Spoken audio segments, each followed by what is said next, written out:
On a cold October evening, Boston streets were swallowed by thick fog that pressed against brick walls and whispered through narrow alleys. Lanterns flickered feebly as shadows danced across the cobblestones, and the occasional clatter of horse hooves echoed through the empty streets. Inside a grand, aging mansion on the edge of the city, preparations were underway for a banquet unlike any other. The house stood silent but alive, as if it had been waiting for something sinister to unfold. A faint, almost imperceptible chill swept through the halls. Candles burned low, their flames trembling, and a strange scent lingered, metallic and sweet, mingling with the aroma of roasted meats and freshly baked bread. Guests began to arrive, cloaked in fine fabrics and polite smiles, unaware that they were stepping into a nightmare carefully orchestrated. Laughter echoed faintly through the corridors, masking the tension that had begun to coil like a snake under the surface. Servers moved silently, carrying platters heavy with food, each bite, each sip, hiding a secret no one could guess. The air was thick, almost suffocating, and yet no one noticed. The host greeted each guest with warmth, hands extended, eyes glinting with a light that didn't belong entirely to this world. A faint shiver passed through those who shook it off as a breeze, but the house seemed to swallow any protest of fear. The first course arrived, ornate and colorful, its appearance flawless, but beneath the surface, hidden in spices and sauces, lay something that would turn delight into terror. Guests began to eat, plates clinking softly, napkins rustling, unaware that each morsel brought them closer to a horrifying fate. Conversations continued, but a subtle unease began to creep in. Small coughs, eyes flicking nervously to corners where shadows seemed too deep, corners where the candlelight did not reach. Suddenly a guest clutched at his throat, stumbling slightly, and others looked up, startled, attributing it to indigestion. A second followed, gasping, trembling, eyes wide with panic. A third fell silent, face pale, and then the sound of choking and moaning filled the dining room, a macabre symphony that silenced the polite chatter. Candles flickered as though protesting the chaos that had invaded their glow. Servants froze, unsure of what they had unleashed. Shadows in the corners seemed to stretch, leaning closer, watching with an almost conscious intent. One by one the guests fell. The rich tapestry of laughter and warmth evaporated, replaced by a cold, paralyzing dread. Faces twisted in shock, some reaching for aid, others paralyzed by disbelief. The air itself seemed to thicken, pressing down with a weight that made breathing difficult, each inhalation carrying the bitter tang of something unnatural. Screams began to pierce the foggy silence outside, faint at first, muffled by heavy doors, then louder, joining the chorus of terror inside. The mansion seemed alive, absorbing the fear, exhaling it back in the form of chilling drafts that rattled windows and sent shivers down spines. Guests' hands flailed, clutching at anything to stay upright, but the poison did not relent. A gentle mist from the kitchen had turned into a lethal fog, invisible yet deadly, moving from plate to plate, glass to glass. Some tried to escape, stumbling toward the doors only to find them locked or too heavy to move quickly. Panic spread like wildfire, screams mingling with coughs and the wet sounds of collapse. Shadows danced across the walls, grotesque shapes that seemed to mock the dying. In the corners of the room, chandeliers swayed even when there was no wind, casting fractured lights that made it impossible to distinguish reality from hallucination. The floor, once polished and bright, now reflected twisted faces and darkening pools of spilled wine and blood. The mansion itself seemed to pulse with the rhythm of death, a living entity feeding on the terror of its inhabitants. Outside, the fog thickened, swallowing the city beyond the mansion, isolating the victims within, turning the night into a tomb. Some guests gasped their last words, names whispered in vain. Others' eyes glazed over, staring into nothing, trapped between life and a void they could not comprehend. The host watched silently, a quiet satisfaction in the calm of a man who had orchestrated the perfect horror. Yet even he seemed a ghost, more shadow than flesh. Candles guttered and went out, leaving only moonlight streaming through grimy windows, illuminating the chaos, the frozen terror, the grotesque tableau of bodies in the dining room. A single clock ticked, each second a drumbeat marking the inevitable, relentless march toward death. The night grew colder, heavier, and inside the air became thick with an almost tangible despair. Floors creaked under the weight of invisible watchers, walls seemed to breathe, and every whisper of wind sounded like mourning. One by one, 89 souls were claimed before dawn, the banquet transforming from celebration to massacre, elegance giving way to horror. Outside, the city slept unaware, fog hiding the atrocity, moonlight casting only faint shadows on empty streets. Those who survived the first wave of poisoning staggered, pale and trembling, only to succumb shortly after, their bodies crumpled among the remnants of a feast now unrecognizable. By sunrise, the mansion stood silent again, the fog receding slightly, leaving the air heavy with the scent of death. The wealthy had vanished, their laughter replaced by an eerie quiet. Plates remained, untouched or overturned. Glasses still clutched in the hands of the dead, as if holding on to life for one last instant. Candles burned low in the morning light, wax pooled and hardened like frozen tears. The mansion, now cursed in silence, seemed to exhale, the walls bearing the weight of a nightmarish secret. Boston awoke to the horror only gradually. News would spread, but the memory of the night, the poisoned banquet, the 89 deaths, would linger as a haunted shadow over the city for years to come. And yet questions remained. Who had planned this? Why? What dark ambition had turned a feast into a tomb? The answers lay hidden, some perhaps lost to history, some whispered only in fear. The mansion would stand for decades, a silent witness to the night that no one could forget. Fog rolled in each year around the same time, and locals swore they could hear muffled screams, faint and distant, riding the wind. The banquet, the poison, the death. Everything became legend, a chilling reminder of how fragile life can be when unseen hands manipulate fate. Those who walked past the mansion after dark felt the air thicken, felt eyes upon them, felt the weight of unsolved horror pressing down. Shadows moved where no one should be. Whispers came with the wind, carrying fragments of the cries from that fateful night. No one could explain why 89 people had perished so quickly, why the poison was so potent, why some fell instantly and others lingered, trembling on the edge of consciousness. Science would struggle for answers. Rumors spread. Some claimed witchcraft, others a vengeful cult. Some whispered that the mansion itself had hungered for blood. The air carried a macabre energy, as if Boston itself had absorbed the tragedy and refused to release it. And so the night of the poisoned banquet remained, etched into memory, a brutal, cursed tale that haunted the city forever. Boston, 1842. The city was a bustling mix of merchants, craftsmen, and immigrants, cobblestone streets echoing with the clatter of horses and the chatter of market-goers. The mansion where the banquet took place had stood for decades, its stone walls weathered by time, ivy crawling up like dark veins. Its previous owners were long gone, leaving the house to a new family who had wealth, connections, and an obsession with secrecy. The patriarch of the household, Jonathan Whitmore, was a man of influence, known for extravagant gatherings and an uncanny knowledge of poisons, a fact whispered among apothecaries and servants. His wife, Eleanor, elegant yet distant, carried herself with a cold precision, her eyes sharp as she greeted each guest. Their only son, Thomas, a quiet boy of 14, rarely spoke and often wandered the halls alone, his presence ghost-like, observing the rituals and hierarchies of the family with unnerving calm. The mansion itself was a labyrinth of rooms, secret passages, and locked cabinets, many rumored to contain remnants of past experiments, vials of colored liquids whose purposes no one dared question. Servants were trained to maintain discretion, moving silently and with careful choreography during dinners, unaware of the dark lesson they were soon to witness. News of the banquet had spread quietly, invitations extended to Boston's elite under the guise of celebration, a harvest dinner to honor trade alliances, a pretense for a gathering that promised elegance and warmth. Guests arrived dressed in their finest, coats brushed, jewelry gleaming, unaware of the shadow that awaited them. The air outside was crisp with early autumn chill, fog curling around lampposts and under doorways, as if warning those who dared enter the mansion. Inside, the chandeliers reflected candlelight across polished wood floors, casting fractured beams that seemed to reach into the corners like fingers. The rooms were lined with portraits of ancestors, their eyes painted so lifelike it was said they watched visitors as they moved from room to room.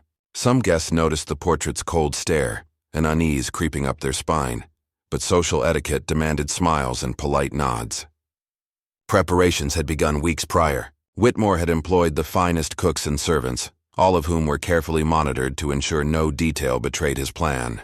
Ingredients were selected with precision, spices imported from distant lands, meats sourced from trusted suppliers, wines aged to perfection. Yet beneath the veneer of hospitality, there existed a sinister layer. Vials of liquid, powders, and pastes were subtly incorporated into sauces, stews, and desserts. Each dish was calculated to deliver slow, agonizing effects, ensuring the banquet's progression would be macabre, a cruel narrative unfolding bite by bite. Rumors among the staff had begun to circulate. Some whispered about the strange purchases Jonathan had made from chemists in the city. Others noted the absence of Eleanor during meal preparations, her presence instead hovering near windows, scanning the fog as if she knew something the world did not.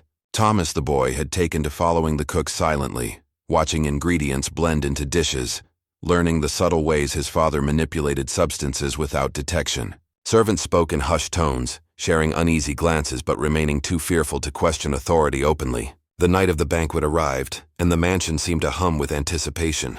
A carriage rolled up the stone driveway, wheels crunching over gravel, and guests descended, greeted by the soft glimmer of lanterns and the faint strains of music from a harpsichord. Each person was presented with a smile, a handshake, and a carefully prepared drink, a gesture that would later be remembered with horror. Conversations flowed at first, polite and controlled, touching on trade, politics, and the latest gossip from the city, but the atmosphere carried an undertone of something unspoken. Candles flickered, shadows stretched unnaturally, and the fog outside pressed against the windows like fingers. In the servants' quarters, anxiety was palpable. Some prepared the next courses with trembling hands. Others paused in quiet contemplation, sensing that what unfolded would leave scars far beyond the mansion walls. Outside, the city remained oblivious, the streets bathed in moonlight and fog, carrying no hint of the carnage that would soon erupt within the mansion's walls. Inside, the banquet hall had been meticulously arranged. Long tables adorned with silverware and crystal glasses, the centerpieces grotesque yet beautiful floral arrangements, designed to distract the eye while concealing the deadly work underway. Each guest was seated according to a plan Jonathan had devised, a cruel choreography to ensure maximum exposure to the poisoned dishes. Eleanor moved silently among the guests, her expression unreadable, occasionally whispering instructions to servants, her voice calm yet carrying a weight that unsettled those who overheard. Preparations were complete, and the first course was ready to be served. As the dishes were laid out, the air seemed to thicken, a subtle tension threading through the room. Guests smiled and murmured their thanks, but a few noticed the odd scent, faintly metallic, that clung to the food. Some dismissed it as the tang of roasted meat or the rich aroma of spices, but the few sensitive noses were already recoiling from what they could not name. The mansion, with its high ceilings and darkened corners, seemed almost to lean in, observing as if it were complicit in the unfolding horror. Outside, the fog swirled around trees and rooftops, carrying whispers of the past, of deaths long buried, of tragedies the city preferred to forget. Inside, the guests began to eat, unaware that each bite carried the seed of despair. Shadows pooled in corners, stretching along walls, folding over furniture, as if anticipating the coming storm. The stage was set. Every detail, from the careful placement of napkins to the angle of a candlestick, had been orchestrated to perfection. Each guest, each plate, each sip was a step along a preordained path to death. Jonathan watched from the head of the table, calm and precise, eyes following every movement, noting reactions, timing breaths. Eleanor remained near the sideboard, her gaze cold and unwavering, ensuring the sequence unfolded exactly as intended. Thomas lingered in the shadows, silent observer, learning the intricate cruelty of his father's design. Outside, Boston slept, unaware of the massacre about to unfold within its walls, the fog concealing every detail, the night carrying the secret of 89 lives poised on the brink. The mansion's history added another layer to the unfolding horror. Built during the late 1700s, it had been home to generations of influential families, each leaving behind a legacy of secrets, debts, and whispered scandals. Rumors claimed that previous owners had dabbled in occult practices, consulting shadowy figures from Europe who promised wealth and protection in exchange for loyalty to dark forces. Though most dismissed such tales as superstition, a subtle unease always surrounded the house. The walls, thick and imposing, had witnessed countless private tragedies, sudden illnesses, unexplained disappearances, and family members who vanished without explanation. Servants often refused to linger after dark, claiming they heard footsteps where no one walked, whispers that seemed to echo their own fears, or cold drafts that chilled even the warmest rooms. Jonathan Whitmore was fascinated by these stories, collecting them like trophies, seeing them as lessons in power and control. He studied poisons and rare substances, experimenting in secret chambers, blending science with instinct, always pushing boundaries that morality dictated should remain intact. His wife, Eleanor, shared little in these interests but understood the strategic value of cultivating fear and maintaining secrecy. The household thrived on hierarchy. Servants knew their place, Guests were manipulated like pieces on a board, and Jonathan's influence spread through both charisma and intimidation. Preparations for the banquet reflected this obsession with control. Weeks prior, invitations had been sent discreetly to the city's elite, those whose deaths or suffering would serve both as spectacle and as a demonstration of unchecked power. Guests were chosen with meticulous care, each one representing a social or financial connection that Jonathan intended to manipulate or punish. The food was prepared with precision, each ingredient selected for its potency, its ability to act slowly or immediately depending on the intended victim. The cook, unaware of the full purpose, followed instructions with exacting diligence, while a hidden assistant ensured that every portion contained the exact dosage needed. Even the arrangement of guests at the table was calculated. Proximity determined who would collapse first, who might witness others' suffering, and who would succumb last to the horror unfolding around them. Some whispered about the timing, suggesting that the banquet had been designed as a slow, cruel performance, a narrative told in pain and death rather than words. The mansion itself seemed to respond to these preparations. Floors groaned under invisible weight, chandeliers swayed subtly when no breeze moved, and shadows deepened unnaturally. Some servants claimed to see fleeting figures in hallways, dressed in centuries-old garb, though these apparitions vanished the moment anyone approached. Such tales were rarely shared for fear of dismissal or punishment. As the night of the banquet approached, tension built. Servants whispered in hushed tones, some praying, others swearing silently, all aware that something beyond their understanding was imminent. Guests, oblivious to the layers of calculation surrounding them, arrived with excitement, marveling at the opulence, unaware that each glittering detail was designed to mask horror. The fog outside thickened, curling around the mansion like a living entity, and the city's lights dimmed beneath the weight of the evening. The first arrivals entered through the grand doors, greeted with impeccable manners and warm smiles. The house seemed to breathe with them, corridors stretching unnaturally to accommodate the arrival of the privileged, rooms echoing with polite laughter and idle conversation. The air carried a strange electricity, a subtle tension that made hair stand on end for those sensitive enough to feel it. Candles flickered as though warning of what was to come.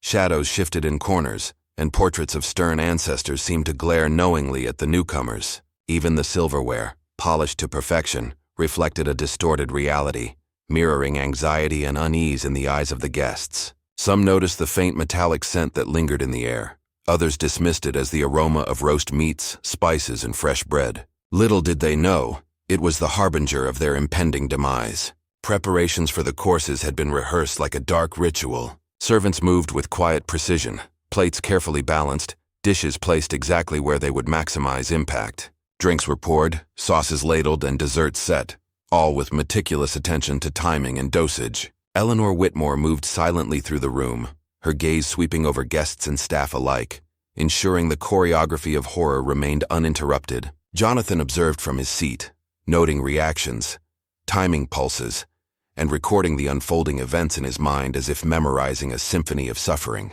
Outside, the city remained oblivious, fog pressing against windows, isolating the mansion in a bubble of foreboding. The chill of October seeped through cracks and under doors, mingling with the heavy scent of anticipation and concealed malice. Even the servants who had grown accustomed to the house's idiosyncrasies felt a prickling unease that night, a premonition that they could not articulate. The mansion seemed alive, walls breathing, shadows moving as if in silent communication, and a subtle vibration hummed under the floorboards. The guests, meanwhile, engaged in polite conversation, unaware of the intricate network of death that had been laid before them. They laughed at jokes, discussed trade, and admired the lavish decor, while all around them, the instruments of their demise waited silently. The first course was announced, and the dining hall filled with the sound of footsteps and clinking silverware. Guests seated themselves, eyes bright with anticipation, and picked up their forks, oblivious that each bite had been designed to begin the sequence of terror. The lighting, carefully manipulated, cast shadows that elongated unnaturally, creating the illusion of figures moving in corners where no one stood. Some attendees experienced a fleeting sense of being watched, a cold dread brushing their spines. But social custom and embarrassment caused them to suppress the feeling. The stage was set perfectly. Every element, from the arrangement of tables and the position of candlesticks to the placement of each dish, was calibrated for maximum effect. Outside, the wind carried the scent of fog and damp leaves, masking the distant cries of city life. Inside, anticipation hung heavy, and the mansion seemed to pulse with a quiet, malevolent rhythm. The Whitmores had orchestrated not just a banquet, but a dark ballet of death, a slow-moving tragedy in which every participant had been assigned a role. And soon, the deadly performance would begin, with 89 lives suspended in its unforgiving grip. As the evening deepened, the mansion seemed to grow heavier, almost sentient in its quiet observation of the unfolding night. Candles flickered against the high ceilings, casting shadows that stretched unnaturally across walls and floors, twisting familiar shapes into grotesque forms. Guests, initially lighthearted and filled with polite laughter, began to feel a subtle unease, a prickling awareness that something was off. It started with small things, a faint metallic scent in the air, the unusual chill that swept through the dining hall despite the warm hearth, a whisper that seemed to drift from the corners where no servant lingered. Conversations faltered as uneasy glances met one another. A nervous cough, a shiver down the spine, the subtle tremble in a hand as a glass was raised. The fog outside pressed against the mansion, crawling along windowsills and door frames, curling around the stone exterior, insulating the house in an eerie isolation. Inside, the air seemed heavier with each passing minute, thickening like honey mixed with tension. Jonathan Whitmore observed quietly from his seat at the head of the table, eyes scanning each guest with calculated precision, noting subtle reactions, slight hesitation before lifting a fork, the smallest wince at a spice, the almost imperceptible tightening of a jaw. Eleanor moved through the room with silent elegance, her gaze sweeping over the guests and staff alike, ensuring the orchestration remained flawless. Behind the scenes, the servants followed instructions to the letter, moving silently with measured steps, placing each plate and glass exactly where it was intended, ensuring no detail was overlooked. A faint, almost imperceptible whisper seemed to circulate in the air, like a warning too soft to catch, too cold to ignore. The first course was already beginning to take effect. A guest coughed into his hand, a subtle tremor in his limbs. Another dabbed at her mouth with a napkin, confusion in her eyes as she felt a sudden nausea. Jonathan's eyes flickered with satisfaction. His plan was unfolding exactly as intended. Thomas Whitmore lingered at the periphery, shadowed by his father's presence, observing the meticulous orchestration of fear and control. The boy's gaze was unnervingly still, as if absorbing every detail, every reaction, memorizing the precise rhythm of panic and suffering. The second course arrived, and with it a faint ripple of chaos.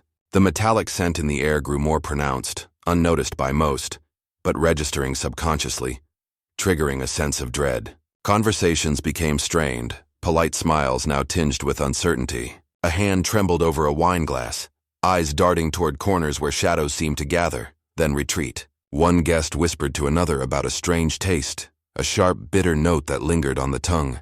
Jonathan's presence at the head of the table was almost spectral, an anchor in the midst of the rising storm, orchestrating the timing, noting the progression with the detached calm of a predator watching his prey. Outside, the fog thickened further, a living curtain isolating the mansion from the rest of Boston. The city's noises became muffled, distant and indistinct, as if the night itself had been paused, holding its breath in anticipation. Inside, shadows stretched unnaturally along the walls, forming shapes that seemed to watch, to lean closer, to anticipate the fall of each guest. Eleanor's movements were deliberate, silent, ensuring that the courses arrived in perfect sequence. Her expression betrayed nothing, yet a subtle intensity in her gaze suggested awareness of the suffering that was quietly taking root.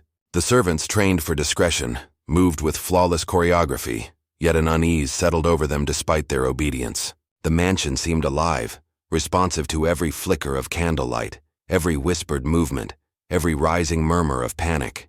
The third course was placed, a delicate arrangement of meats and sauces, carefully spiced, each bite delivering the slow onset of the poison. A guest paused mid-conversation, hand pressed to her stomach, eyes widening as nausea gripped her. Another trembled in his chair, a sheen of sweat forming on his brow. A faint murmur of concern passed through the room, but the subtle terror was still difficult to name. Thomas observed silently, cataloging reactions, the precise timeline of onset, his mind like a dark ledger of human frailty. The fog outside pressed closer against the windows, swirling with an almost intentional rhythm, carrying with it whispers of the city and the distant, unaware lives beyond.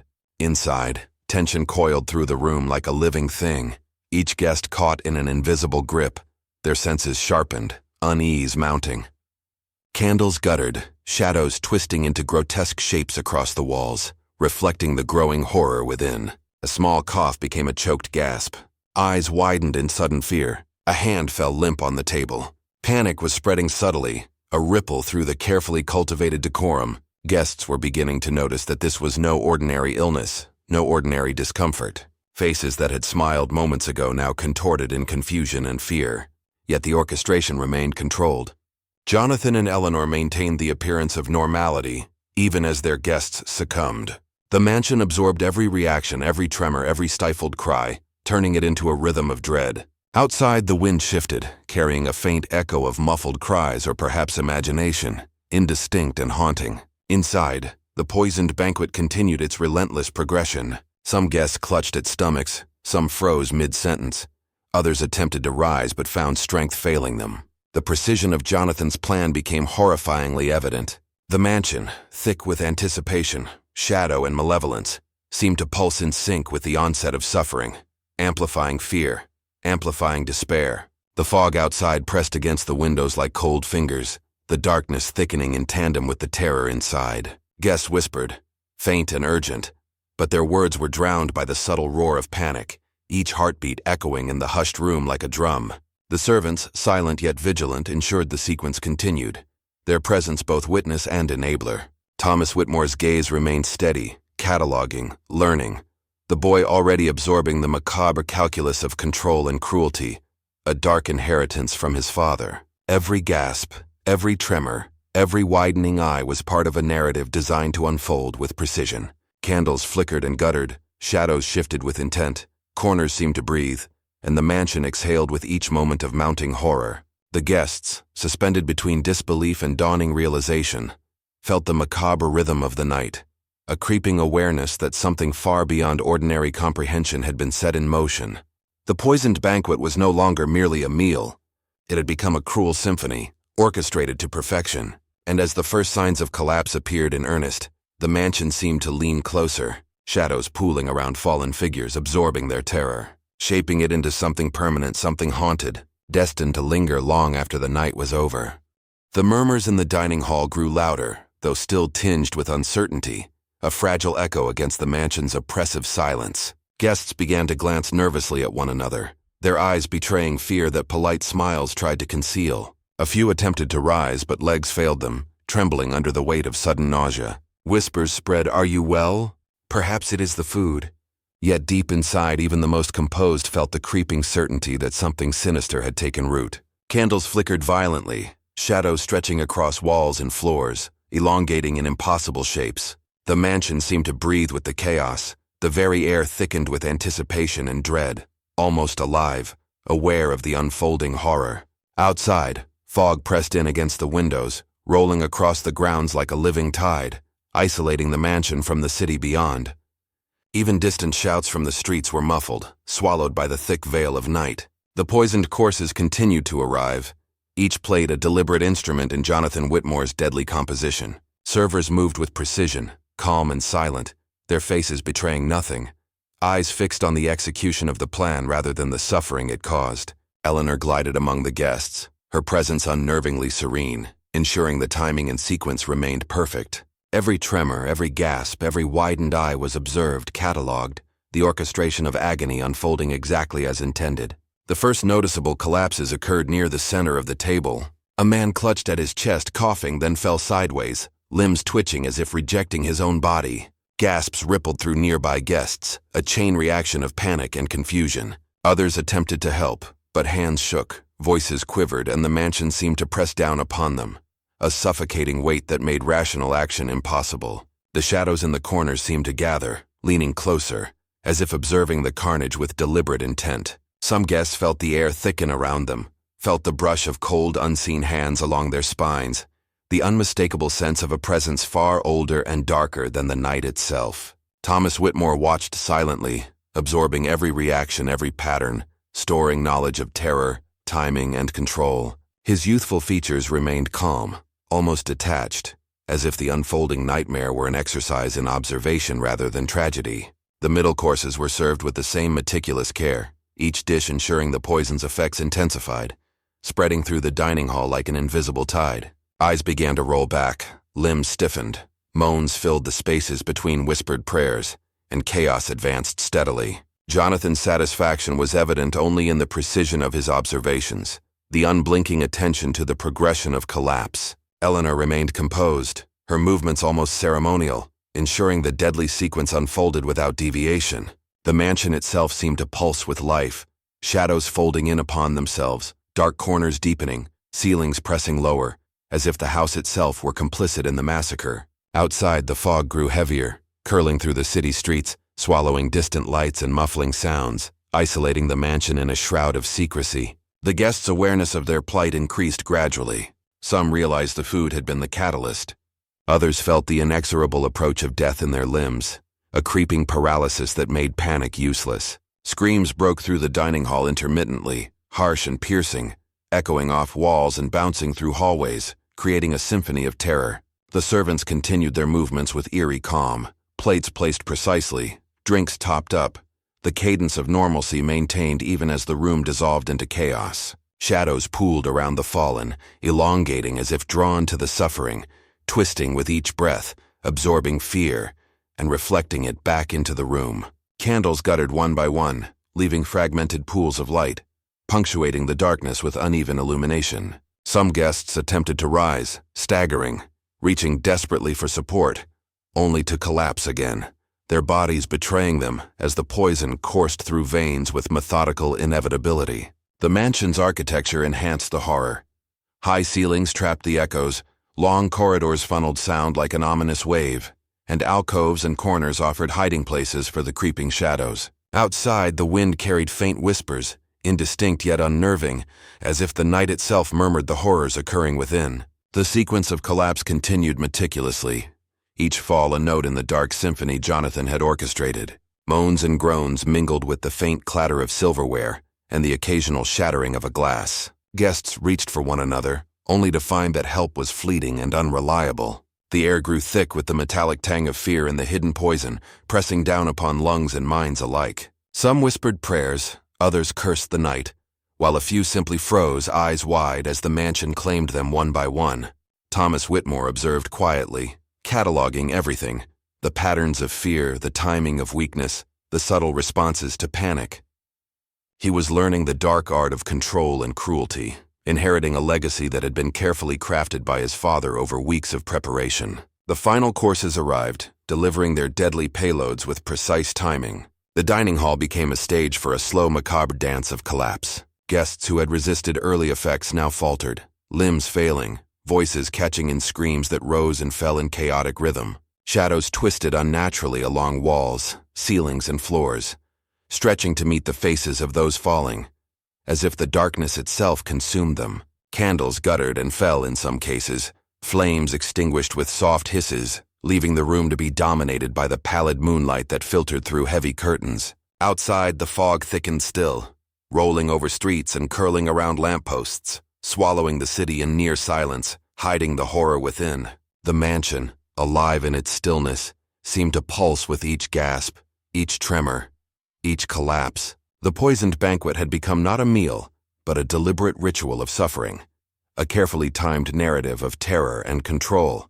Guests' faces contorted with panic, agony, and confusion, some struggling for words, some for breath, all trapped in the web meticulously woven by Jonathan and silently enabled by Eleanor. The rhythm of the night followed a cruel precision. Each collapse was measured, each gasp catalogued, each scream a note in the unfolding symphony. Shadows folded over bodies, corners seemed to breathe, walls absorbed terror and reflected it back in subtle whispers. The fog outside mirrored the chaos inside, thick, isolating, unknowable, a silent accomplice to the unfolding nightmare. And still, 89 lives teetered on the edge, a chilling testament to premeditation and cruelty, a night that would haunt Boston for generations to come. The first true collapse swept through the banquet hall like a dark wave. A man nearest the head of the table slumped forward, his glass clattering to the floor, shattering into tiny shards that glimmered in the flickering candlelight. His face twisted in sudden agony, eyes wide, pupils dilated, lips blue as he gasped for air. Nearby guests turned instinctively, some reaching to help, only to find their own bodies betraying them. A tremor ran down one woman's arms. Her fork fell from her fingers, landing with a soft thud.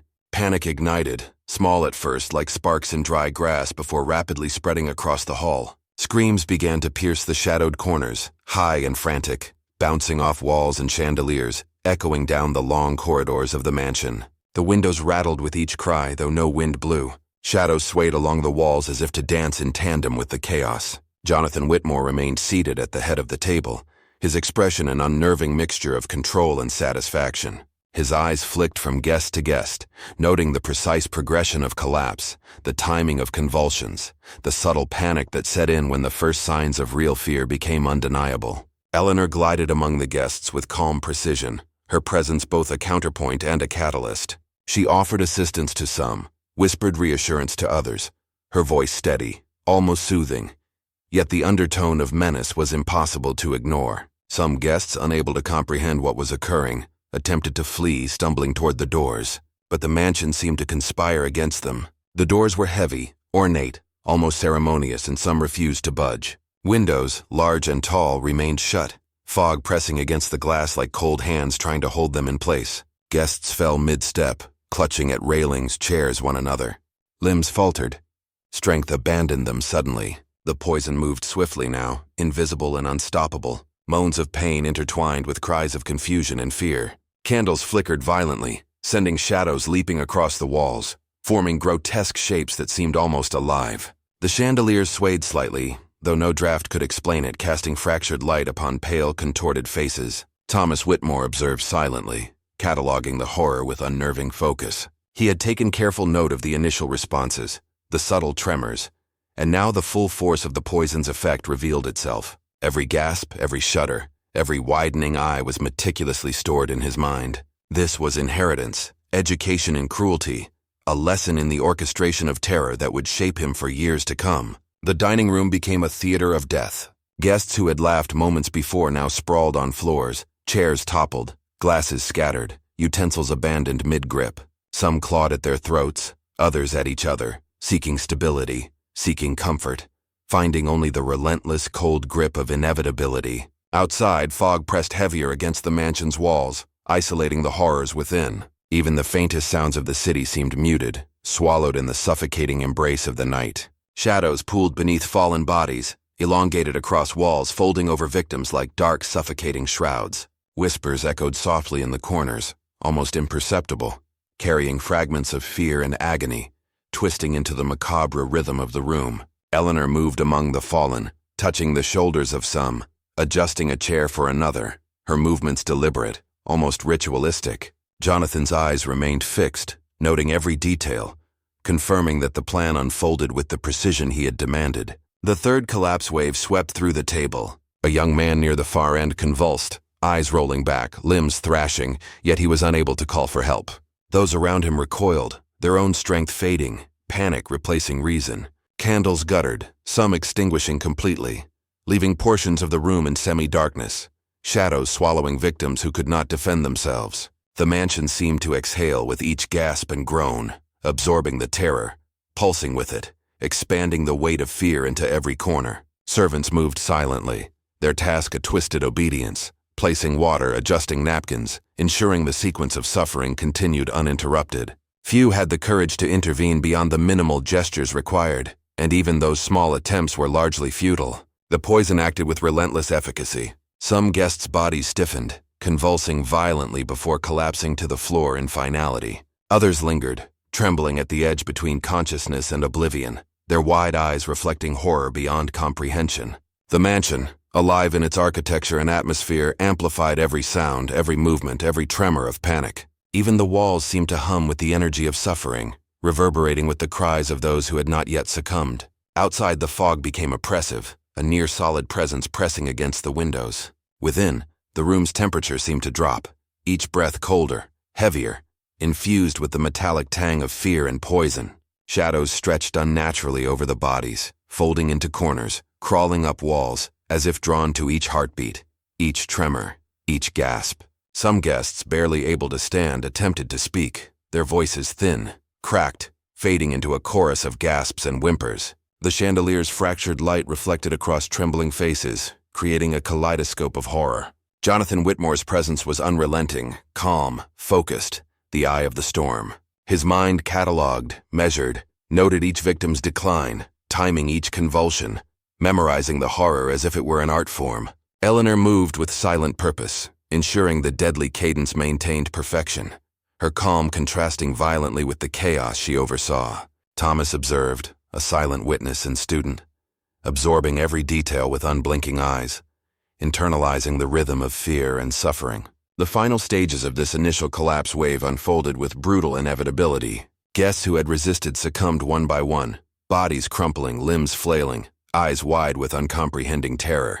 The room became a tableau of agony, shadows folding over twisted forms, light fractured and flickering across the polished floors. Each collapse resonated through the mansion, a drumbeat in a symphony of death. The mansion seemed alive, walls absorbing each sound, ceilings echoing each gasp, corridors pulsing with energy that mirrored the suffering. Outside, fog pressed, distant city noises muffled to near silence, isolating the mansion entirely. The poisoned banquet, meticulously orchestrated, had reached its peak, each guest trapped in the cruel narrative set for them, each moment of suffering part of a deliberate design. The room's energy thickened, almost tangible, and yet the Whitmores moved through it like masters of a haunted domain, calm and precise, observing as life waned and shadows deepened. By the time the first cries faded into weak whimpers, the magnitude of the night's horror became undeniable. The poisoned banquet was no longer just a plan. It had manifested into a living nightmare, a brutal, cursed event that would forever haunt Boston's history. The dining hall had transformed into a theater of death, each seat a stage, each guest a reluctant performer in Jonathan Whitmore's meticulous symphony of horror. Bodies littered the floor, limbs twisted unnaturally, faces contorted in fear, agony, and disbelief. The metallic tang of blood mingled with the poison's invisible fumes, seeping into the walls, the floors, the very air itself. Shadows deepened in every corner, elongating, crawling, as if the mansion itself were consuming the terror, bending it to its will. The remaining guests struggled to stand, to move, but the mansion's architecture worked against them, corridors seeming to stretch, ceilings pressing lower, doors heavier than they should be. The fog outside pressed against windows like cold fingers, hiding the night from the city beyond, isolating the cursed house and its victims in an impenetrable shroud. Eleanor moved with calculated grace, ensuring the poisoned dishes reached those who had not yet succumbed, her serene expression a cruel contrast to the chaos around her. She whispered words of reassurance, though they carried the undertone of inevitability, guiding the victims closer to their fates. Jonathan's eyes never left the table, his focus unbroken, cataloging every reaction, every twitch, every final breath. His hand rested on the ledger of observation he carried in his mind, a grim record of his orchestration. Each collapse and convulsion precisely noted. Thomas Whitmore observed silently, absorbing every detail with unnerving detachment. The boy had become a student of terror, a recorder of suffering, internalizing the rhythm and timing of agony in a way that would haunt him for life. The remaining guests now found themselves trapped between consciousness and oblivion. Some clawed at tables, at walls, at one another, desperate for support, only to find strength failing them. Their voices rose in a cacophony of gasps, moans, and shrieks, echoing against the walls, magnified by the mansion's cavernous spaces. Shadows twisted in response, pooling under bodies, climbing walls, stretching toward ceilings, as if drawn to the energy of suffering, feeding upon it, reflecting it back in distorted shapes. The chandeliers above swayed faintly, casting fractured light across the dining hall, illuminating faces frozen in terror. The final courses were served with meticulous precision, each plate delivering the lethal culmination of Jonathan's plan. Those who had resisted early effects now faltered, limbs trembling, hands slackening, eyes wide and unseeing. Moans gave way to silence as victims succumbed, collapsing in silent surrender. The mansion seemed to pulse with each fall, absorbing fear and despair, transforming them into a palpable energy that thickened the air, pressing down upon all who remained. Servants moved among the fallen with eerie calm, adjusting napkins, replenishing drinks, ensuring the deadly rhythm continued uninterrupted. Few dared to intervene beyond the minimum required. The weight of the mansion, the fog, and the sheer terror paralyzed action. Guests who could still speak attempted to cry out, but their voices were thin, feeble, swallowed by the room's oppressive atmosphere.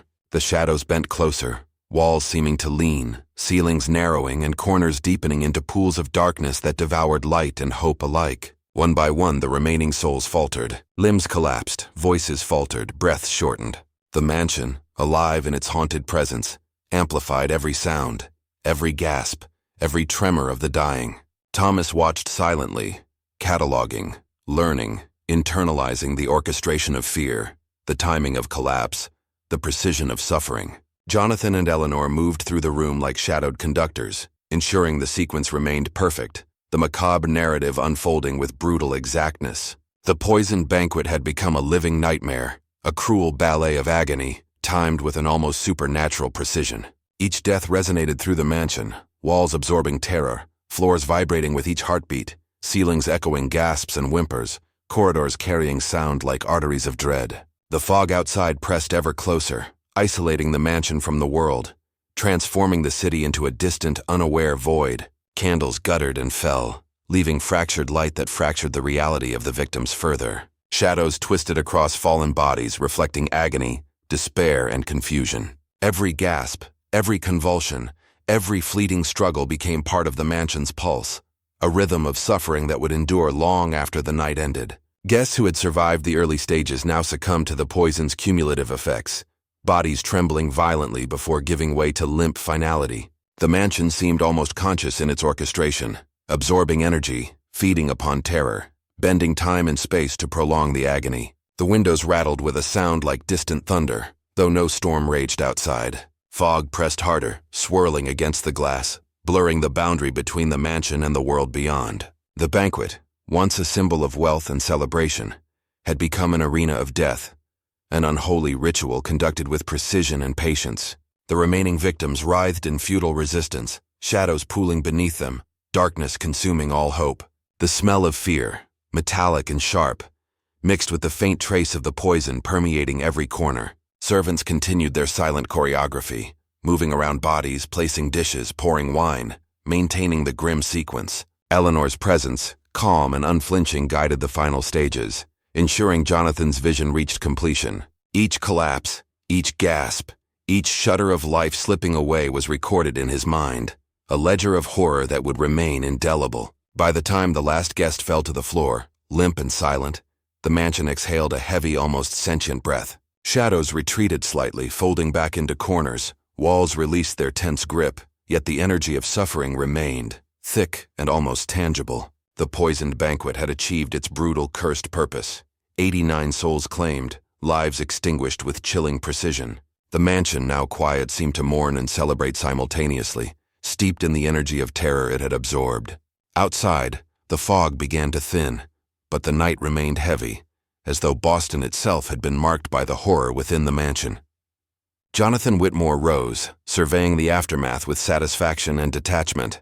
Eleanor remained poised, a silent participant and enabler, her composure unshaken. Thomas Whitmore, silent observer, absorbed every detail, already shaped by the symphony of agony he had witnessed. The mansion held its secrets tightly, shadows deepened, corridors silent. Yet the echo of screams lingered in the architecture, an eternal memory of the night's brutality. The poisoned banquet, orchestrated with meticulous care and executed with cold precision, left a scar on Boston that would be felt for decades. The bodies of the victims lay where they fell, chairs toppled, utensils scattered, shadows twisted over them, the room a frozen tableau of horror. Outside, the fog began to retreat, but the mansion remained a monument to cruelty, a haunted relic of calculated terror, a brutal testament to human malice and meticulous orchestration. The mansion was silent now, but the silence was thick, almost suffocating, laden with the echo of what had transpired. Shadows clung to corners, pooling over overturned chairs and broken glass, the remnants of a night that had claimed 89 lives. The air smelled of metallic tang, a haunting reminder of blood and poison, lingering like a ghost that refused to depart. Jonathan Whitmore walked among the fallen, his steps measured, careful not to disturb the intricate tableau he had orchestrated. He paused occasionally, observing a face frozen in terror, noting the final expressions of the victims, their eyes wide and staring, mouths agape in unending screams. Eleanor remained near the sideboard, silent and composed, her hands folded, her presence almost ceremonial. She swept her gaze across the room, ensuring no detail escaped her attention, no evidence of deviation from their meticulous plan. Outside, the fog lingered, pressing against windows, curling around the mansion like a living thing, as if mourning and concealing the horrors within. The servants moved quietly among the bodies, performing the minimal duties required, adjusting a fallen napkin, straightening a chair, covering the fallen with sheets. But their movements were haunted, almost robotic, carrying the weight of trauma that would remain with them forever. Some whispered prayers, others swore quietly, all fully aware that they had been witnesses to something that defied comprehension. The city of Boston remained oblivious, its streets dimly lit and quiet, unaware that one of the most macabre events in its history had unfolded within those stone walls. Outside, the fog began to thin slightly, but the mansion remained a fortress of memory, shadows stretching unnaturally, refusing to release the weight of the night. News of the incident spread eventually, carried through whispers, rumors, and terrified testimonies of the few who had glimpsed the aftermath without fully understanding it. Authorities arrived days later, confronted with the impossible sight of a dining hall frozen in horror. Tables remained set as if the banquet were ongoing, yet the bodies told a story that no rational explanation could fully satisfy. Investigators were confounded. The precise execution, the number of victims, and the apparent absence of forced entry suggested deliberate orchestration beyond the normal understanding of crime. Jonathan and Eleanor Whitmore were nowhere to be found initially, their absence deepening the mystery and cementing the event as both brutal and forgotten. Speculation ran rampant among those who dared discuss it. Some claimed supernatural involvement, a curse upon the house itself. Others whispered of meticulous planning, chemicals, and poisons that acted with almost impossible precision. Boston's elite were silenced by fear, gossip, and the shame of association, and the tale faded into shadowy corners of history, leaving few willing to speak its full truth.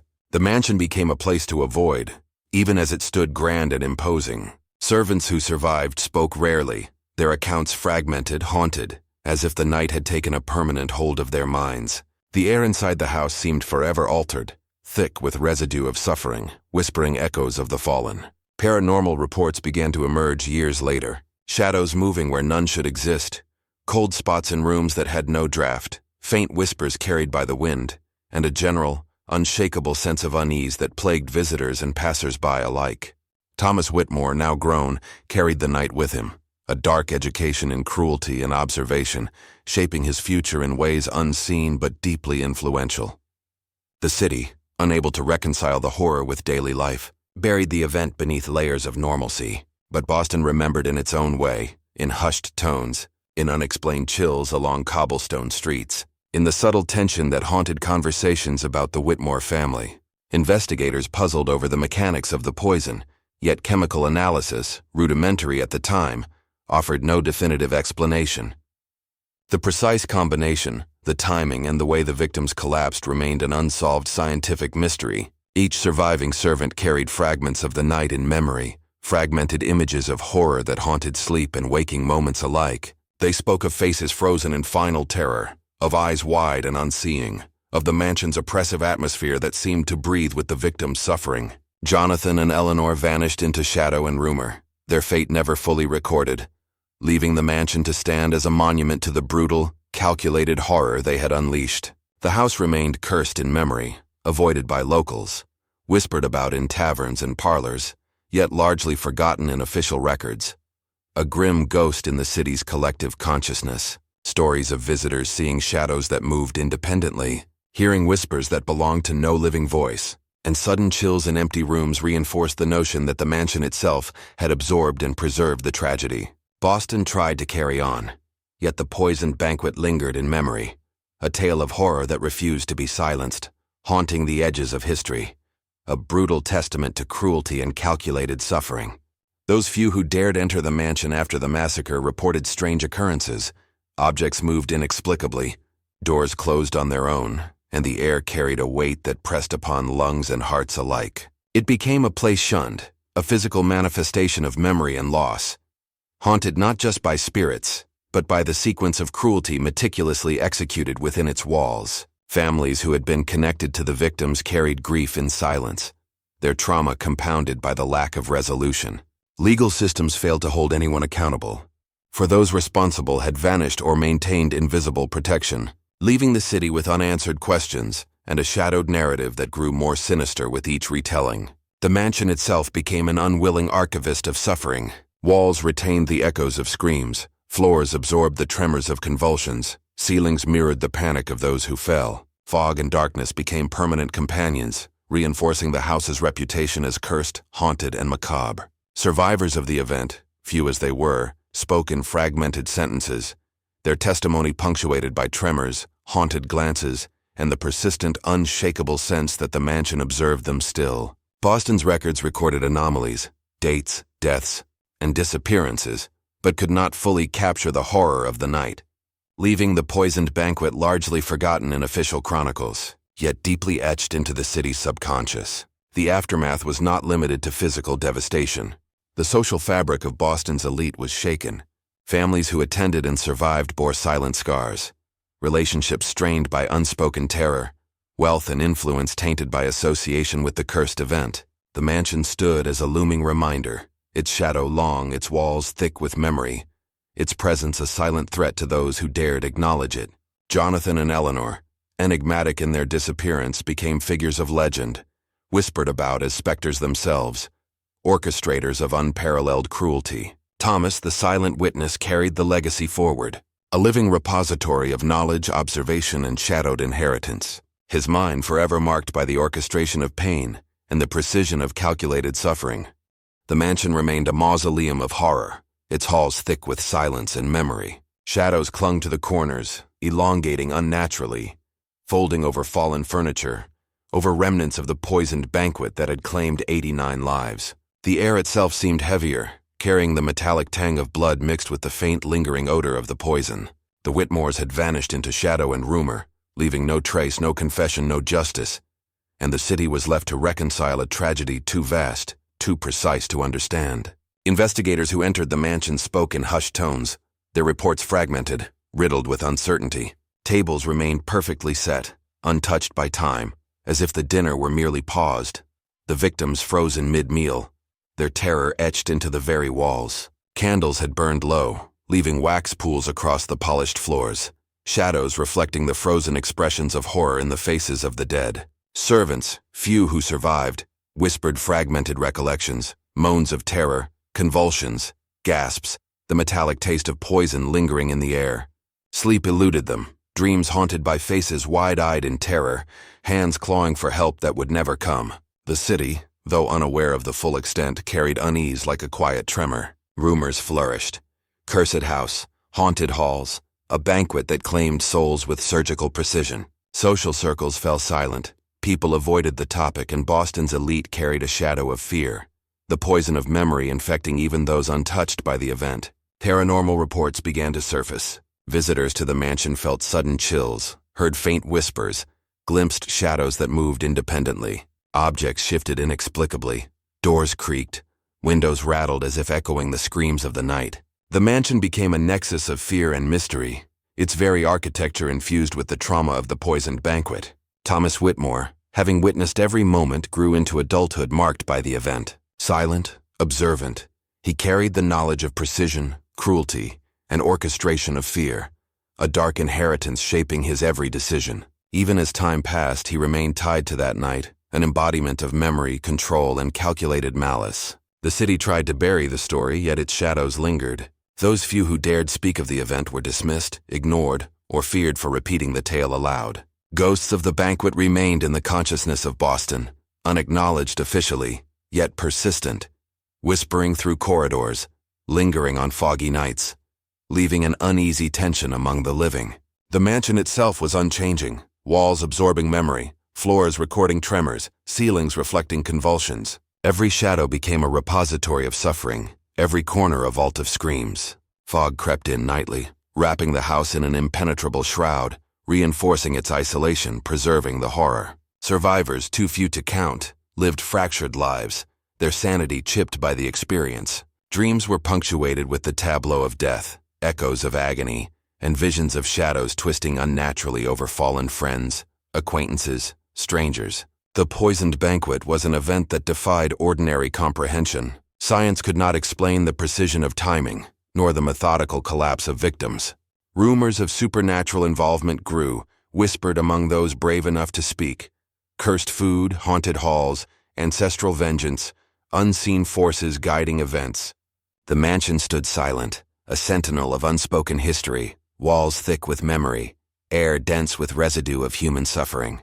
The aftermath extended beyond physical and psychological trauma. Social networks fractured, families disconnected, and business alliances faltered under the weight of association with the event. The poisoned banquet became both legend and warning, a story too brutal for polite discussion, yet too vivid to be forgotten. Time could not erase the imprint on Boston's consciousness. The mansion remained an immutable monument to cruelty, a place where shadow and light danced with the echoes of 89 lost souls. Visitors reported cold spots, strange noises, fleeting glimpses of figures standing silently in corners, always observing, always waiting. The air remained thick with an oppressive weight, as if the mansion itself was breathing the memory of the night. Even decades later, the poisoned banquet was cited in hushed tones, a cautionary tale of meticulous cruelty, the deadly intersection of wealth, influence, and human malice. Thomas Whitmore carried the legacy forward, an embodiment of observation, precision, and cold detachment, forever marked by the night. Yet the mansion, larger than any individual, retained its hold, haunted not just by those who perished, but by the very act of cruelty that had unfolded within its walls. Boston, unaware in daylight, felt the presence in subtle ways. An unshakable chill in foggy streets, a fleeting shadow in an alley, the faint whisper of terror on the wind. The city carried the memory unspoken, almost spectral, while the mansion remained an eternal witness, a dark archive of 89 lives extinguished with cold calculation. The poisoned banquet had ended physically, but its echoes persisted indefinitely, a brutal reminder of the limits of human cruelty, the fragility of life, and the haunted legacy left behind by those who orchestrated the horror with meticulous precision. The poisoned banquet left more questions than answers, an unresolved shadow over Boston's history. How had one household claimed 89 lives with such precision?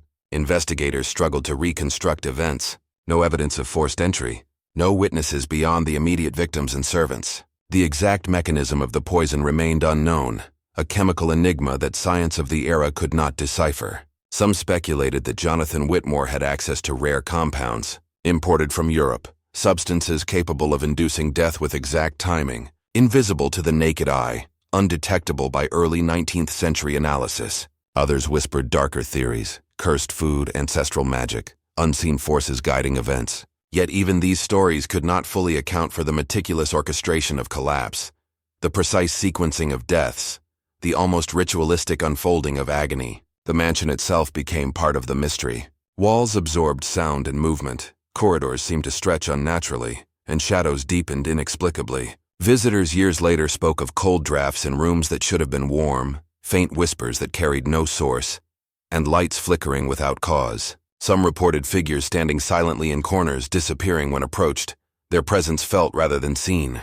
Paranormal investigators would later claim that the mansion held a kind of residual energy, a psychic imprint of suffering so intense that it continued to affect those who entered. Yet these reports were anecdotal, fragmented, and often dismissed as superstition. The Whitmores' disappearance added to the enigma. No trace of Jonathan or Eleanor was found. No letters, no flight records, no indication of their fate. Some theorized they had fled the city immediately, taking their secrets with them. Others suggested darker possibilities: death, exposure to their own poisons, or even supernatural retribution. Thomas Whitmore, silent witness and inheritor of knowledge, became a shadow within the story. Few knew of his presence, his observations, his meticulous recording of every reaction, every twitch, every gasp.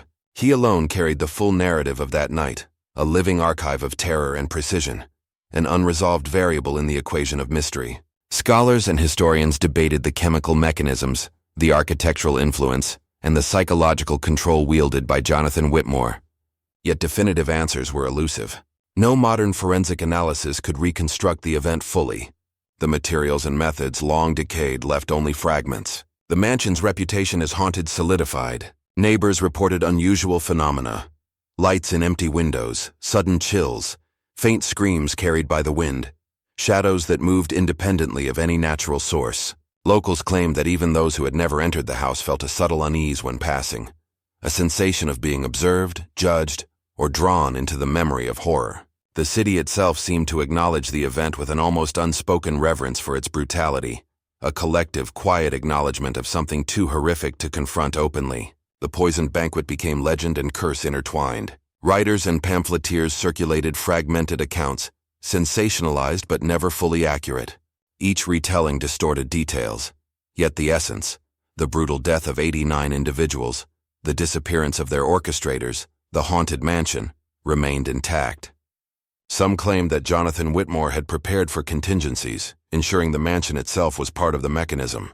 Architectural anomalies, the weight of doors, the height of ceilings, the placement of furniture, enhanced the victim's inability to flee. Shadows cast by chandeliers, flickering candlelight, and long corridors amplified panic. Some witnesses reported seeing fleeting figures, pale faces pressed against windows as though the mansion itself bore witness to the crime. Others swore that the poison was just one layer of terror. Subtle psychological manipulation, precise timing, and atmospheric control had made the victim's experience one of maximum horror. Scholars attempting to reconstruct events noted that such a combination of chemical, psychological, and architectural precision bordered on genius or madness, or perhaps both. Thomas Whitmore's later accounts, hidden until decades after, confirmed some of these suspicions. His observations of pacing, timing, guest placement, and reaction sequences illuminated the meticulous planning, but left the question of motive tantalizingly incomplete. Was it a study in power, a demonstration of control, or an experiment in terror? The mansion's shadowed corridors continued to harbor secrets. Even decades later, faint imprints of the event remained. Cold spots in rooms, whispers in hallways, shadows that moved without explanation.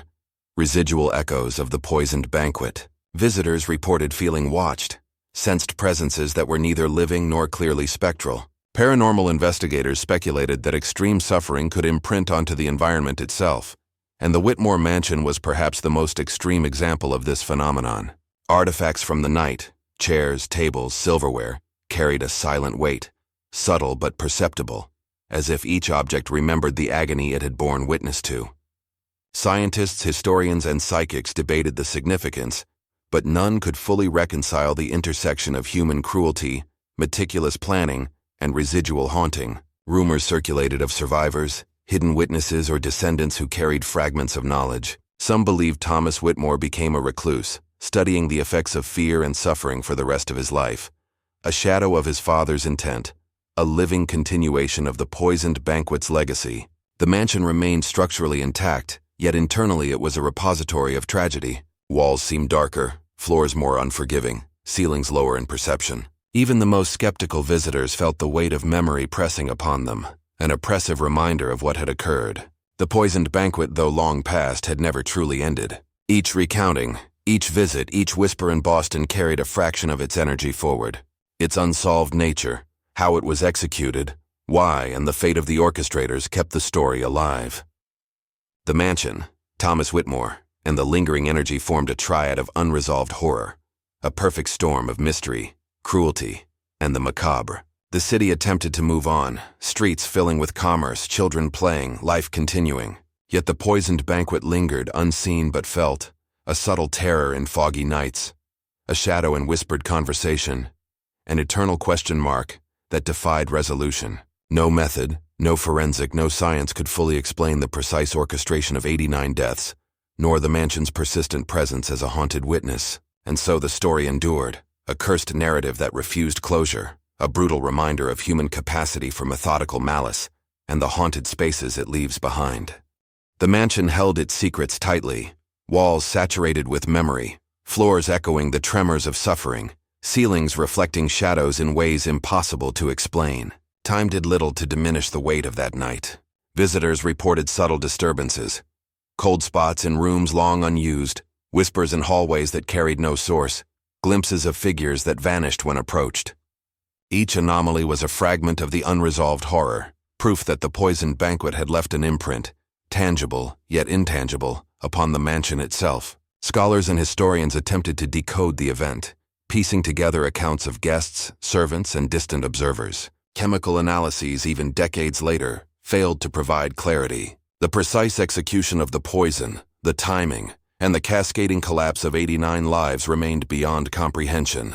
Some theorists suggested rare exotic toxins imported from abroad, substances that interacted with the human body in ways modern science could barely replicate. Others posited the influence of psychological manipulation, the subtle orchestration of fear through architecture, shadows, and candlelight, combined with the chemical assault to produce maximum terror. Yet none could account for the full precision. Paranormal enthusiasts proposed that the mansion itself had absorbed the night's energy, acting as a conduit for memory and suffering. Shadows, unexplained noises, and the persistent sense of being watched were cited as residual effects of a psychic imprint so intense it defied explanation. Local folklore grew over the decades. The poisoned banquet became legend, a cautionary tale whispered among Boston's residents. Children were warned never to approach the mansion. Adults avoided its vicinity after dark. Yet curiosity drew some inside, only for them to experience subtle, unexplainable events that reinforced the house's cursed reputation. Thomas Whitmore, the silent observer of that night, lived in quiet obscurity for years. Few knew the extent of what he had witnessed, the meticulous documentation he carried in memory. His own presence became part of the mystery. Some speculated he had inherited his parents' knowledge and intent. Others believed he was haunted permanently by the magnitude of cruelty he had witnessed.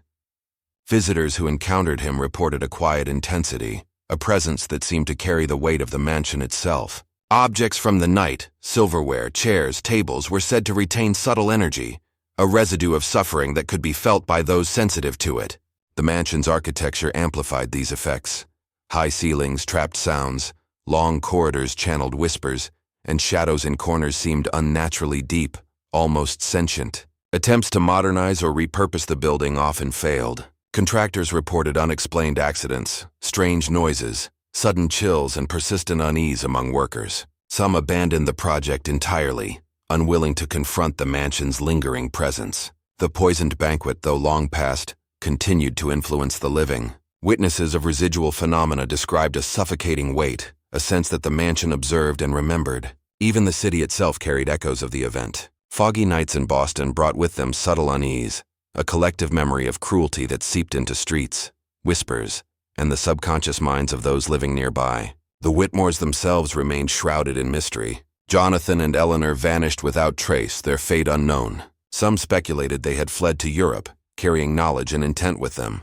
Others whispered of darker possibilities, death by their own hand, exposure to the very poisons they had wielded, or even supernatural retribution.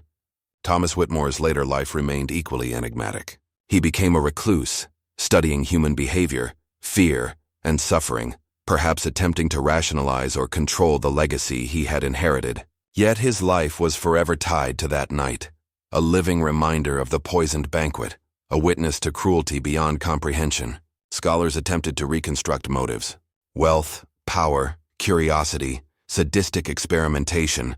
None fully accounted for the precision and ritualistic nature of the killings. The combination of chemistry, timing, architecture, and psychological manipulation suggested an intelligence focused entirely on cruelty, control, and observation. The mansion itself was an accomplice, its design amplifying panic, disorientation, and terror. Even in the absence of living orchestrators, its haunted corridors and shadowed corners seemed alive, preserving and projecting the events of that fateful night. Accounts of residual energy were common. Lights flickering in empty rooms, chairs moving slightly when unattended, whispers without source, and fleeting shapes glimpsed from the corner of the eye. Visitors often left with an unshakable sense of being watched, of their presence recorded and judged. The poisoned banquet had created an environment where time, memory, and suffering intersected, leaving a permanent scar. Boston's social and cultural landscape carried echoes of the event. Families who had connections to victims remained silent, burdened by fear and shame. The story persisted in whispered rumors, fragmented and distorted, yet never entirely forgotten. No scientific or logical explanation could reconcile the combination of calculated precision, human cruelty, and the haunted presence left behind. The mansion, Thomas Whitmore, and the lingering echoes formed a triad of unresolved mystery. Human ingenuity entwined with horror, leaving behind a story that would endure indefinitely. Even decades later, the poisoned banquet was discussed in hushed tones, a tale of precision, cruelty, and terror that refused closure. Every whisper, every shadow, every unexplained chill reminded Boston that the event had never truly ended. The mansion remained as a living archive of horror, its walls thick with memory, its air heavy with suffering, and its shadows ever watchful. The poisoned banquet existed simultaneously as historical fact, legend and ongoing paranormal imprint, a testament to human capacity for calculated cruelty, the fragility of life, and the persistence of haunted memory. The poisoned banquet had ended physically, but its echoes endured, etched into the mansion, into the city, into memory itself. The walls of the Whitmore mansion absorbed the terror, the agony, the convulsions, and the final gasp of 89 souls extinguished with precise cruelty. Shadows moved as if they remembered, folding unnaturally over broken chairs, empty glasses, and toppled plates. The air remained heavy, saturated with a lingering metallic tang, a constant reminder of the night that refused to fade. Jonathan and Eleanor Whitmore had vanished, their fate unknown, leaving behind only the mansion, the meticulous record of their cruelty, and the silent, observing presence of Thomas. He carried the night with him, a living archive of terror and methodical suffering, his mind forever marked by the orchestration of pain and fear. The mansion's halls became corridors of memory, whispering the events to any who dared enter. Visitors reported faint murmurs, cold drafts in rooms that should have been warm, shadows that shifted independently, and an oppressive sensation that the house itself was watching. Boston, though bustling with life, could not entirely escape the shadow of that night. Fog rolled through streets with an almost sentient persistence, chilling the air and pressing memories of horror into the minds of those who had some connection to the event. Families of the victims bore the legacy silently, avoiding discussion, their grief compounded by secrecy and shame. Survivors and witnesses struggled to reconcile the horror they had seen, their fragmented recollections forming a patchwork of testimony, haunting them in dreams and waking hours alike. Investigators and scholars attempted to make sense of the massacre. Chemical analysis could not fully explain the poison. Architecture, timing, and psychological manipulation created a complex synergy that defied comprehension. Even modern forensic attempts failed to reconstruct the precision with which 89 lives had been extinguished. The mansion remained a physical testament, a haunted relic where shadows, light, and space conspired to preserve the memory of the poisoned banquet. Residents spoke of its cursed presence, avoiding its vicinity, whispering warnings to those who might enter. Paranormal enthusiasts documented strange phenomena, lights flickering in empty rooms, furniture subtly shifting, unexplained cold spots, and faint whispers that could not be traced.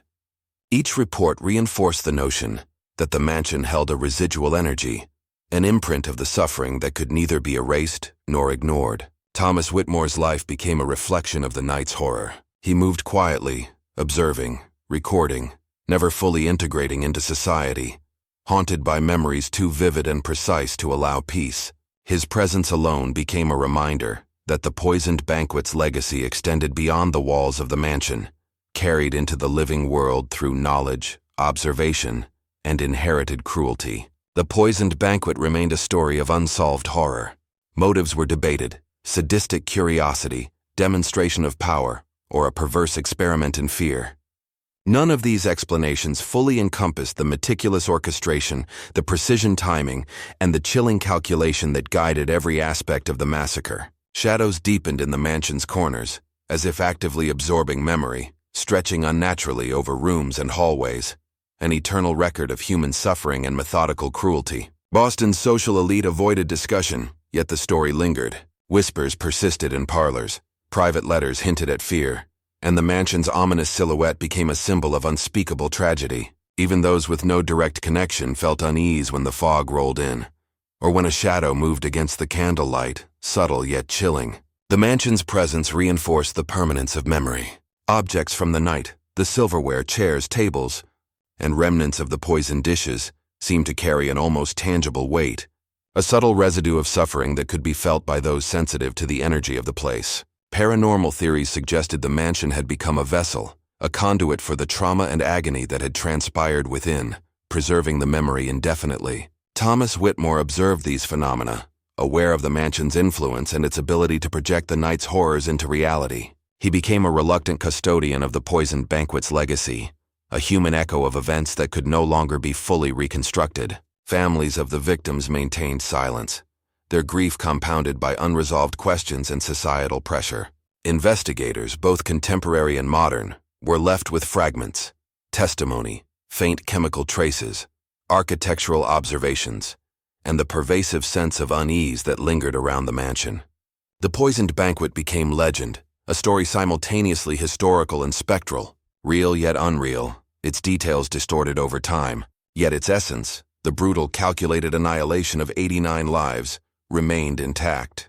The mansion's halls seemed to pulse with memory, every creak, every shadow, every draft a reminder that the night's events had left an indelible mark. The poisoned banquet's legacy extended beyond Boston.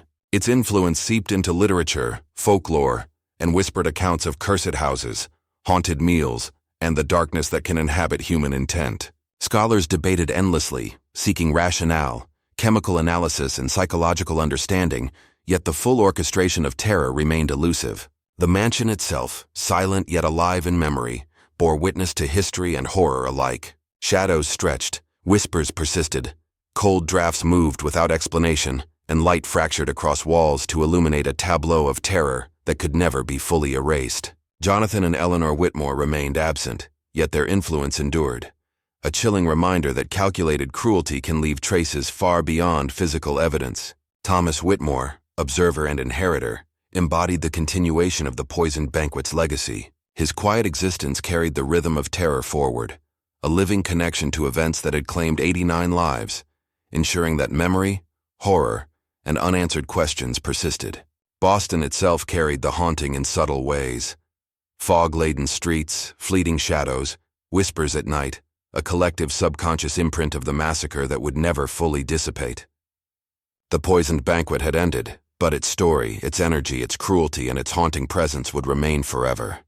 The mansion stood silent yet alive in memory and shadow. Every hallway, every corner, every creaking floorboard carried the weight of 89 lost lives, a testimony to calculated cruelty that refused to fade. Shadows pooled unnaturally, stretching across walls, folding over empty chairs and reflecting candlelight in fractured, grotesque patterns. The poisoned banquet had become an eternal imprint, a cursed narrative written in silence, in fear, and in death.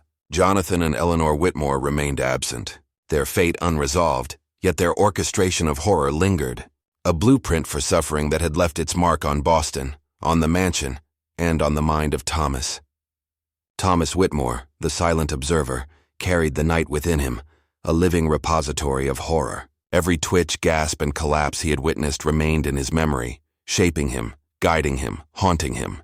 He moved quietly through life, his presence a shadow of the events he had endured, his mind a dark echo of the poisoned banquet. The mansion itself acted as a vessel of memory, its walls saturated with residual energy. Cold spots appeared where no draft existed.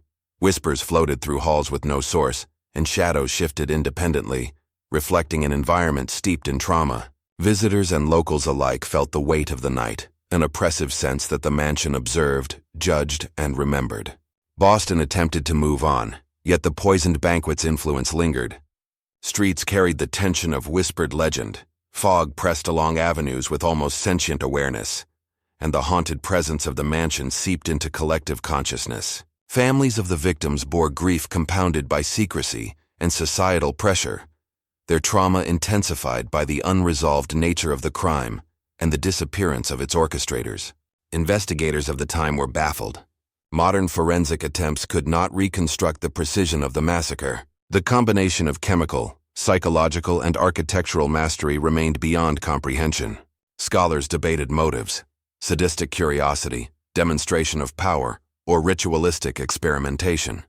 None explained the meticulous timing, the orchestration of fear, or the ritualistic precision of death. Paranormal reports grew over the decades. Lights flickered in empty rooms, chairs shifted slightly, and whispers floated through corridors, reminders that the poisoned banquet was never truly concluded. The mansion became a repository of collective horror, a haunted archive that preserved agony, terror, and the methodical cruelty of the Whitmores. Thomas Whitmore observed these phenomena with awareness and understanding, knowing that the mansion amplified memory and fear, projecting it outward to all who entered. Even decades later, the poisoned banquet continued to influence reality. Shadows, cold spots, whispers, and unexplained movements created a living narrative of horror that persisted, reinforcing the mansion's cursed reputation. Visitors often left with an unshakable sense of dread, as if the walls themselves bore witness, as if the mansion itself remembered and mourned or celebrated the precision of 89 deaths. The poison banquet story transcended its physical events, becoming legend, warning, and cautionary tale. Its details distorted in retelling, yet its essence, brutal precision, calculated cruelty, haunted memory, remained intact.